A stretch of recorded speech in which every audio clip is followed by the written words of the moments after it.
It's Red Eye Radio. Talk about everything from politics to social issues and news of the day. Whether you're up late or you're just starting your day, welcome to the show. From the Uniden America Studios.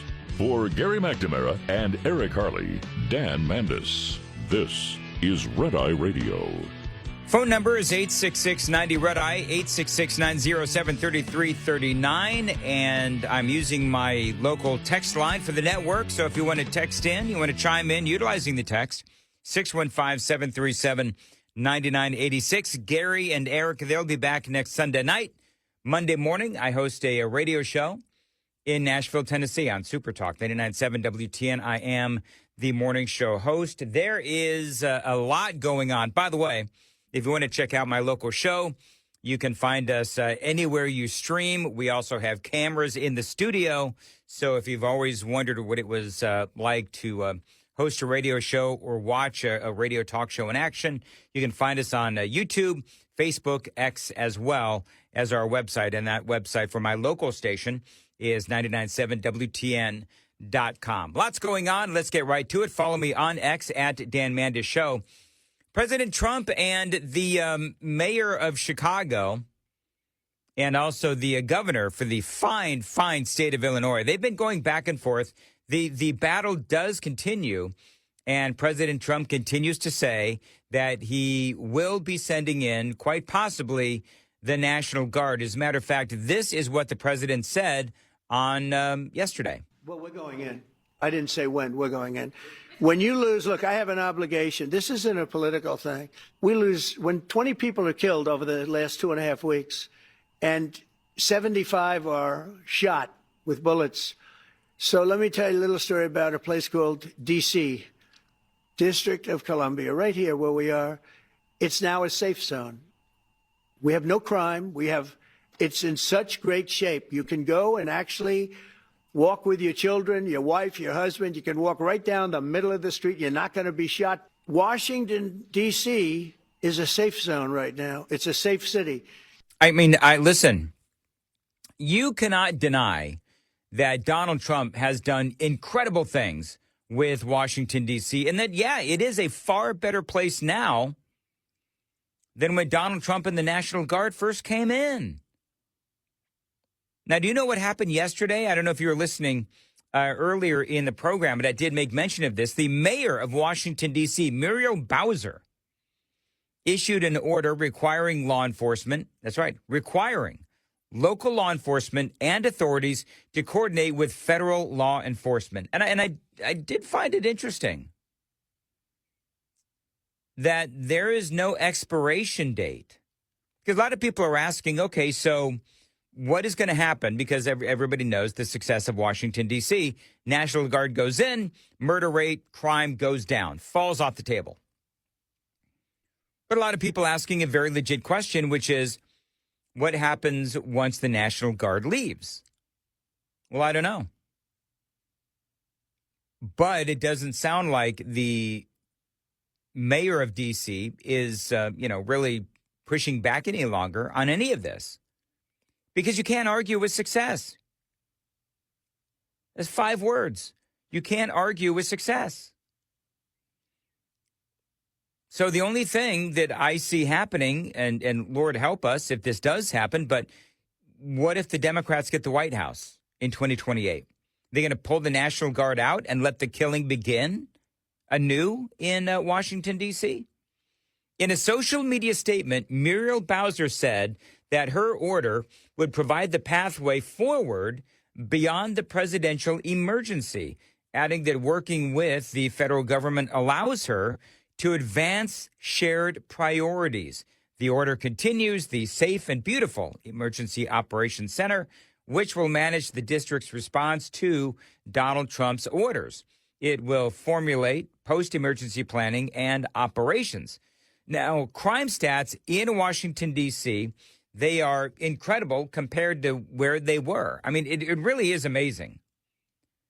I mean, I've heard from people out in Washington, D.C. As you can imagine, I do a lot of shows. I do some shows nationwide, so I have some folks in D.C. that I know, and they will tell you that it is amazing right now, the transformation in Washington, D.C.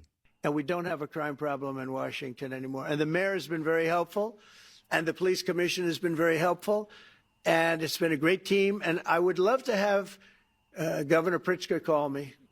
I'd gain respect for him and say, we do have a problem, and we'd love you to send in the troops, because you know what?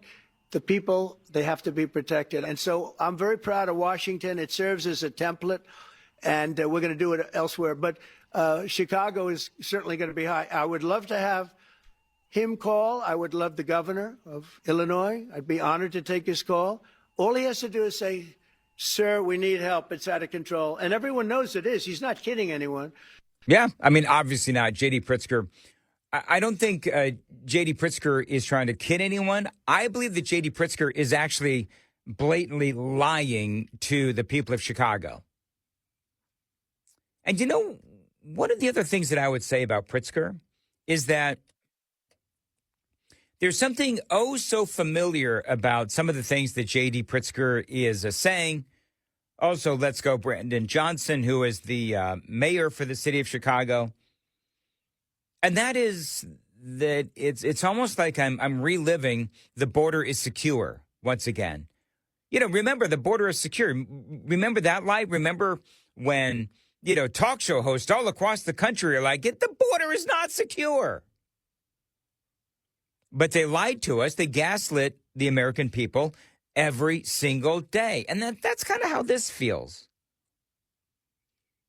Where, you know, Pritzker is all over the place and he's telling us, oh, there's no crime problem in Chicago. Yet we see that they had, 8, 9 total deaths over Labor Day weekend, 54 people shot in that period. Listen, that is a lot. That is a lot. Both Fox News and CNN went out and spoke to, again, the fine people of Chicago. And I've got some of that audio coming up. But, you know, they sound scared, these folks. They sound scared and they sound dejected. They sound like they would rather be any place else except where they live, the city that they live, because it's not safe to go outside. And then Donald Trump, in making this announcement, he starts talking about not only, obviously, the governor for Chicago, I should say the governor for Illinois, J.B. Pritzker, but he also then starts talking about the mayor of Baltimore and also the governor of Maryland. I would love to have, I would say, Governor Moore call, because I watched him over the weekend trying to explain that Baltimore, what they need is housing. No, they don't need housing. They need to get rid of the criminals. These are hardcore criminals. You know, we took many people off the streets of Washington, D.C. They're hardcore. They're not going to be good. In 10 years, in 20 years, in 2 years, they're going to be criminals. They were born to be criminals, frankly. They were born to be criminals, and they're tough and mean, and they'll cut your throat, and they won't even think about it the next day. They won't even remember that they did it. And we're not going to have those people. Washington, D.C. is now a safe zone. It's a safe place. Yep, I love it. And, you know, the president said that he's very proud of Washington, D.C., but you know what? He should be proud of himself, because he has done incredible work. And not only that, but you know what else I would say about the president is, you know, not a lot of leaders, not a lot of politicians, certainly most of them are gutless, but they don't have the guts to do what Donald Trump has done. You see that all the time. You see these politicians who refuse to do what needs to be done. Donald Trump is the exact opposite of a J.D. Pritzker. Donald Trump is not lying to the American people, and J.D. Pritzker is. I mean, listen to this audio bite where he talks about how crime is down in Chicago, and a lot of people, quite frankly, don't believe him. I have to deal in facts, and here they are. Crime is down in Chicago. Murders are down by almost 50% in the last 4 years. Shootings are down 57%. Robberies down 34%. Burglaries down 21%. Motor vehicle thefts down 26%. One violent crime is too many, and we have more work to do. But we have made important progress on safety that Trump is now jeopardizing. So how is Donald Trump, and I asked this question in the first hour of the radio broadcast, how is bringing in, I would ask, J.B. Pritzker, how exactly is it that Donald Trump is jeopardizing what progress you have made by bringing in the National Guard? I mean, it seems to me, if Washington, D.C. is any example, that what Trump wants to do would finish the job. Doesn't that make sense? I'll answer for all of us. Yes, it does. So that's what J.D. Pritzker is out there trying to tell folks. And as I said, we had a guy call up in, I think it was the first or second hour, and he was from Chicago. Greg from Chicago called up a while ago, several hours ago now, and he was reacting, I believe, to that particular comment where he said that, yeah, you know what, they're lying about the stats. But I would also say that even if the stats are that, murder and rape and armed robbery and all, even if it is down a little bit, it's still incredibly dangerous. So you can always say, oh, yeah, we're better. Yeah, but if it's still terrible in Chicago, then you do need the help. So you've got J.B. Pritzker, Let's Go Brandon Johnson's, the Chicago mayor as well, and they're all saying the same thing. The governor out there trying to say, oh, no, crime is actually down. I don't know about that.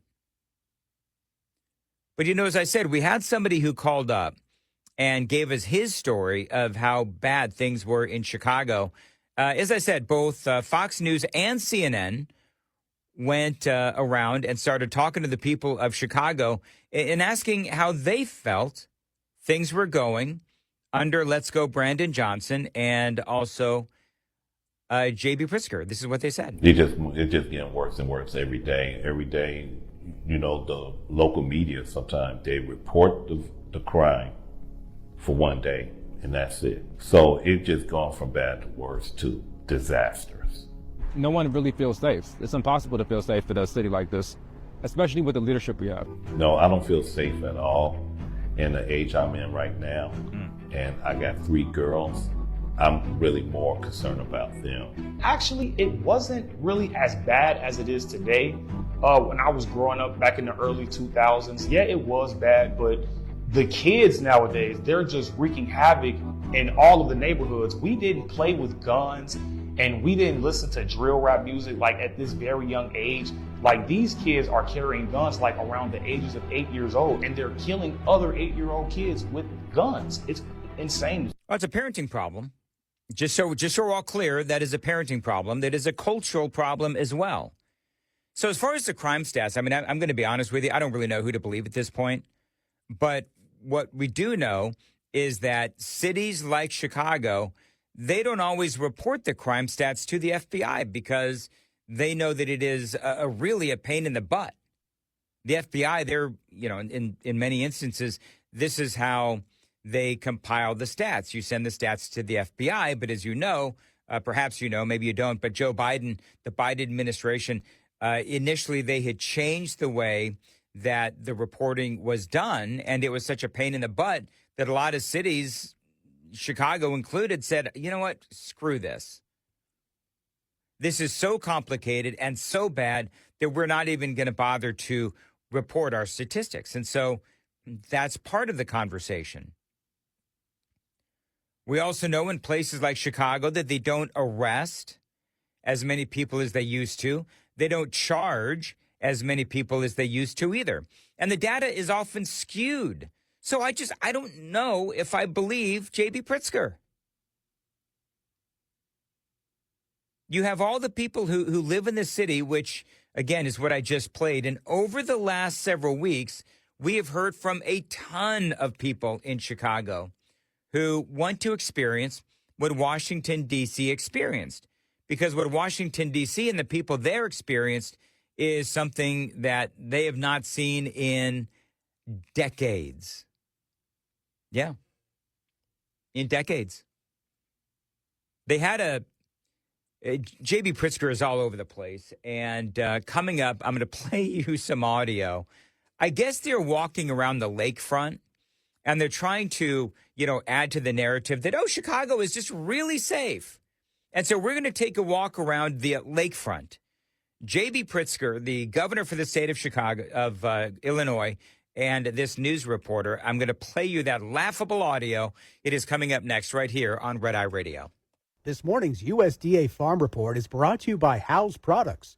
Tested, trusted, guaranteed since 1920. Regarding USDA's latest look at what agricultural producers receive price-wise for their commodities, this covering the month of July, the same percentage, 1.4%, was a prevalent theme, as in a 1.4% month-over-month increase in what livestock producers received price-wise, as in a 1.4% decrease in July in prices received by growers for all ag commodities. The rise in the Livestock Production Index is fueled primarily by a 1.2% increase in prices received by meat animal producers from the previous month. However, the lower total ag price index in July stems from a slight 0.3% decrease in the crop production price index. Specialty crop prices received, fruits, vegetables, melons, and tree nuts, were offset by declines in grains and oilseeds, including an over 9% decrease in prices received by wheat growers. I'm Rod Bain reporting for the U.S. Department of Agriculture in Washington, D.C. This report brought to you by Cenex Fuels and Lubes.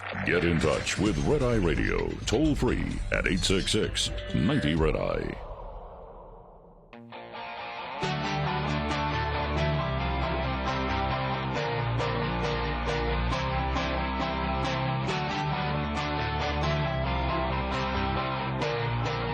It's Red Eye Radio. 866-90-RED-EYE is the phone number, 866-90-RED-EYE. All right, so let me play this audio. And by the way, all the audio that I play, there's video to go along with it. And if you want to see that video, just go find me on X at Dan Mandis Show. So J.D. Pritzker is walking with this reporter. And it is, I'm just going to tell you, it is kind of ridiculous because it is so incredibly staged. But they're walking around, I guess it's the lakefront there in Chicago.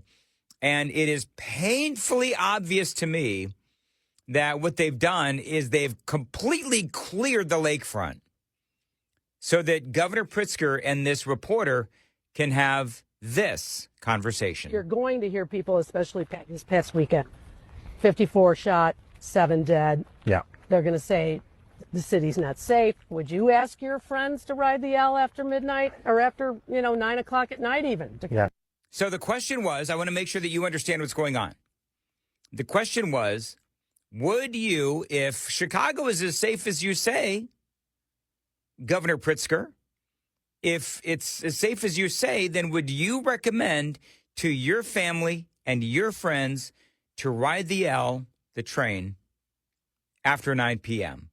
Listen to his answer, which, by the way, I'm just going to give you a hint, is a non-answer. He does not answer the question. Down to the city from O'Hare.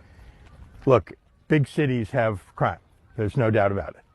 But let's just pay attention to what President Trump is doing targeting Chicago. He's overlooking red states that have much higher crime rates. So there you go. So Pritzker doesn't even answer the question. And by the way, everybody knows that's what Donald Trump is doing. Do you want to know why Donald Trump is doing that? Because you fell for it, J.D. Pritzker.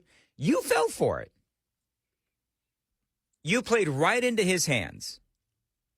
And now we'll see what the American people ultimately do in the midterm elections, because I think that just about everything that Donald Trump is doing right now is geared towards the midterm elections. By the way, the text line here at 615-737-9986. One guy says, crime is down in the rich neighborhoods around Chicago. That's it.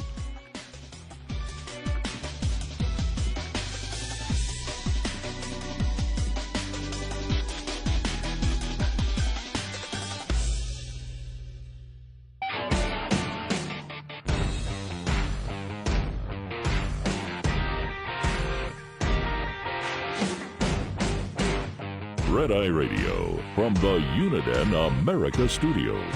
Now, for Gary McNamara and Eric Harley, here is Dan Mandis. All right, so I've been triggered by one of my favorite listeners in Nashville. She sent me pictures of, I guess, Cory Booker. You know who Cory Booker is, right? The senator out in New Jersey. And so he is getting married. And so, you know, when people get married and they have these, fun, cheery photographs and, announcing that they're getting married. Well, so Cory Booker put his out, announcing that he's getting married. And these pictures just, there's no other way to say this. And you can see the pictures on my X feed at Dan Mandis Show. And I just asked a very simple question. Does it look like they're trying a little too hard? Like, I'm not even sure how to describe these photos, except that Booker is like, the senator from New Jersey is just like laughing hysterically to the point where it looks forced and fake. That's all I'm going to say. You go check out the photos and you tell me, do they look forced? I posted them on my X feed at Dan Mandis Show. The phone number is 866-90-RED-EYE, 866-907-3339. And this is Jeff calling from Idaho Falls, Idaho on Red Eye Radio. Hey, Jeff, how are you? Hey, are you able to hear me okay? Yeah, I got you. Go ahead.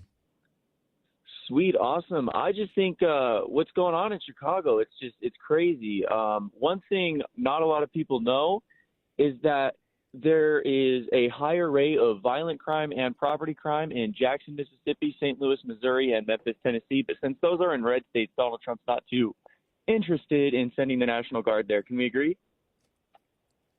Right. And I explained earlier the reason why. But why do you think that is, Jeff? I think he wants to have a National Guard presence during the midterm elections. You know what else is crazy is Baltimore has experienced a historic drop in crime. Like of all the major cities in the United States, it's leading in its crime reduction. Going back to like 2023, it's down like 76%. Their homicide rate's down like 76% from last year, as the mayor invested more in social programs to keep kids off the streets. Do you know what the problem is, though? Rec centers open. Right. You know what the problem, though, is, Jeff, is in Baltimore, it's still really high.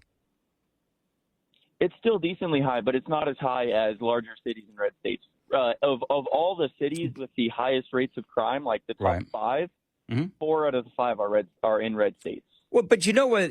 Okay, Jeff. Let's not. Hey, Jeff. I'm not going to let you talk over me. So the reason why you've got these red states, and I'm air quoting because you're getting your talking points from Gavin Newsom. So I'm going to tell you the same thing that I tell. Yes, you are. So I'm going to tell you the same thing that I tell everybody else, which is, yes, red states. However, these are blue cities that have George Soros type district attorneys who, quite frankly, don't press charges against these bad guys. For example, you mentioned Memphis, Tennessee. That's where I am. In Memphis, Tennessee, you have a district attorney who is quite frankly, not charging criminals when he should be charging criminals. And so in Memphis, you've got a bunch of Democrats, Jeff, a bunch of Democrats who apparently appreciate chaos in the streets and murder and mayhem. And these Democrats encourage crime in the streets. And so for a red state like the state of Tennessee, which is a great state, we do have, a couple of cities like Nashville and like Memphis who are run by Democrats. And so the Democrats, of course, as you probably will not admit, Jeff, the Democrats like the chaos and they side with the criminals at every turn. So a couple things. For starters, I was quoting reported crime, not arrests. Gavin Newsom, I know, quotes arrests a lot. I don't really like Gavin Newsom all too much. I was reporting on reported crime according to Reuters, the Pew Research Center, et cetera. There's numerous sources to back up the facts that I said. And on top of all of this, you mentioned that it's blue politicians within these red states. It seems to only be a problem with the blue politicians of cities within red states. Cities within blue states also have a lower crime rate than cities within red states, according to reported crime, not just arrests. And so if it's about pressing charges and not crime, well, why is the reported crime higher in red states? Why? And if it's about just the fact that there's blue city officials in charge, then why is it a problem with blue cities in red states, but not blue cities in blue states as much? I mean, I don't know where you're getting your stats from, but Chicago, let's just go with Chicago or Michigan. You've got a city like Detroit in Michigan. Well, it's a red state now because they voted for Donald Trump, but whatever. But you've got these states that are run by Democrats, and Chicago, let's just go with Chicago. Chicago has a Democrat governor, and J.B. Pritzker, and it's got a Democrat mayor in Chicago. Let's go Brandon Johnson. And you have a lot of crime in Chicago. Supposedly it's getting better. I don't know if it really is or not, because let's also not forget, Jeff, that you have these blue cities that don't always report their crime statistics to the FBI. Also, we can talk about arrests being down because the local authorities don't bother to arrest anymore because you've got the local district attorneys who don't bother to charge these people who are, stealing under $1,000 worth of merchandise or, things like assault. They don't even bother to get charged because they know that they're not going to ultimately end up going to jail. And so the local prosecutors don't even bother. So they don't report the crime? Because I'm basing this off, reported crime, not arrests. Reported crime. Jeff, you can base it on whatever you want. But what I'm telling you is that if you're walking down the streets of Chicago in certain neighborhoods or Memphis, certain neighborhoods, you're not going to feel safe, Jeff. And so you can try to inner cities of Chicago. I'll agree with you on that. I don't want to live in the inner cities of Chicago, but I would rather live there than the inner cities of Jackson, Mississippi, or Little Rock, Arkansas, or Memphis, Tennessee. Well, I don't know anything about red states. I don't know anything about Mississippi or Little Rock, but than big cities and blue states. That's just a fact. Like all the stats and data point to that. Now, I'm not saying I want to go live in the inner cities of Chicago, but blue cities in red states are way more dangerous than blue cities in blue states. Hey, Jeff, do me a favor. Send me, I'm going to give you my email address. Can you send me your stats? Yeah, I'll send you my stats. Absolutely. What's your email address? Okay. So it's Dan at 997WTN.com. But you know what I don't understand, Jeff, just real quick, because this is my last 20 minutes on the show, and I really don't want to fight. But what I would say to you is, it seems like you are more interested in defending the soft on crime policies than actually acknowledging the soft on crime policies. And so my question to you, Jeff, is if you are in charge, how do you think you should fight crime? How do you think crime should be fought? Because in Washington, D.C., clearly Donald Trump was right. You put, a couple thousand national security in the streets of Chicago, National Guard in the streets of Washington, D.C., and the crime suddenly goes down. So would you, at the very least, admit that Donald Trump was right, and that if you put, a couple thousand National Guards members in Memphis or Chicago or Little Rock or Jackson, Mississippi, you would probably see the same thing? You would see crime go down. So let's take it a step further. No. That's no, Jeff. Jeff, that is a yes or no question. That's a yes or no question. If you put 1,000 National Guards members in the streets of Chicago or Memphis or Little Rock or Jackson, do you believe the crime would go up or down? If you put 1,000 National Guard members, I believe that the crime would go down. But can I offer a counter question? Sure. At what point do you cross the line and start inhibiting on people's freedoms and enter into a police type state?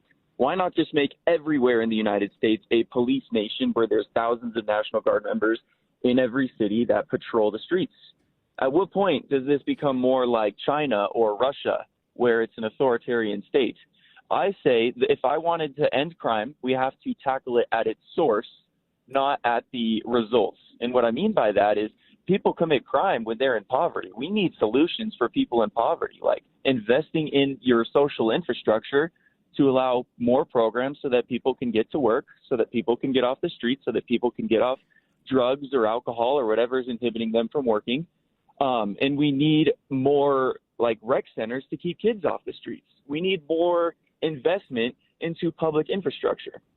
If you're just investing in law enforcement, people are just going to be hostile toward law enforcement. I think that's just what we've seen in Baltimore. Like crime, you can make the argument that crime's still high, lower than the big cities and red states, but crime in Baltimore is still high.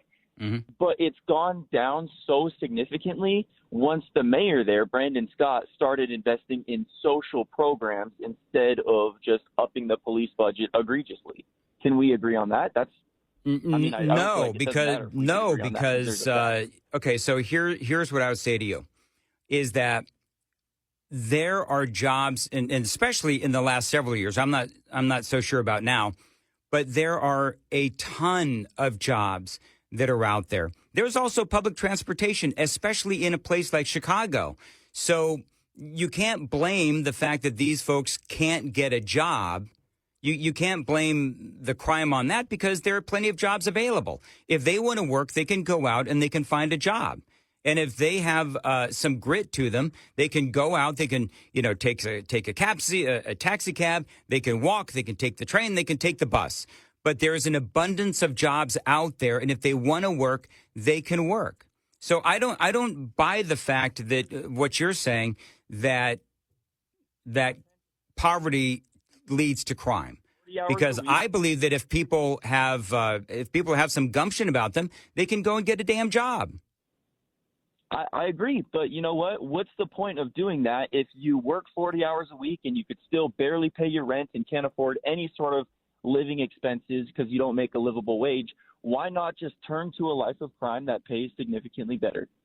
Or go to a trade school and learn how to be an electrician, or learn how to be a plumber, or learn how to be an HVAC repairman or an installer. But trade school costs money. Trade school costs quite a bit of money. How are you going to pay for that if you can't even make a livable wage to pay for an apartment to live in?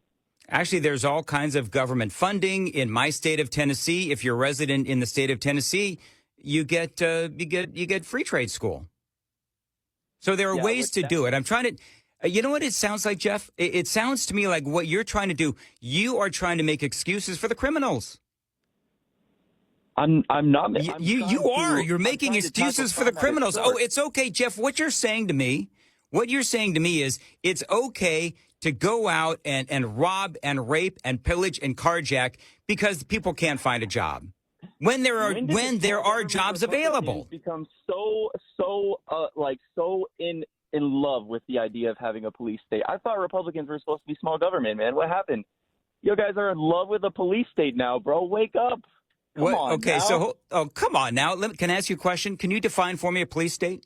Define for me a police state. A police state is one where the federal government or state government has a large police presence that monitors its citizens through technology, through patrolling, and is extremely, extremely egregiously tough on crime without tackling it at its source. Okay, so I have not heard the people in Washington, D.C. who are now appreciating their freedoms because they can actually go outside without fear of being robbed or carjacked or murdered, because then National Guard is there. So instead of, as you describe, a police state, what's actually happening is the people in Washington, D.C. are actually experiencing more freedom because they're not going to get robbed or raped or murdered. All right, I got to go, Jeff, but thanks for the call. We'll return next on Red Eye Radio. Get in touch with Red Eye Radio, toll free at 866-90-RED-EYE.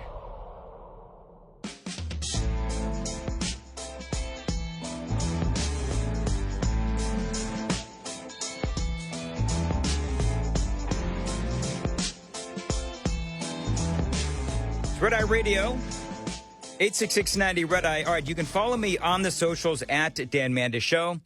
And I asked that caller, Jeff, if he could send me his stats where he asserts that blue cities in blue states have less crime than blue cities in red states.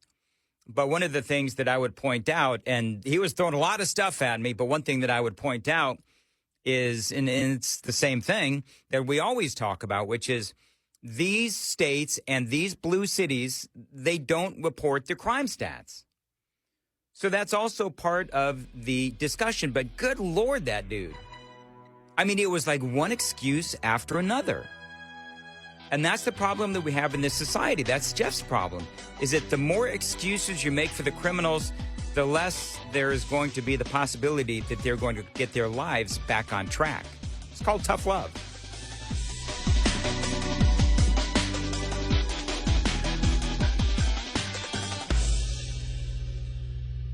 This is Red Eye Radio on Westwood One.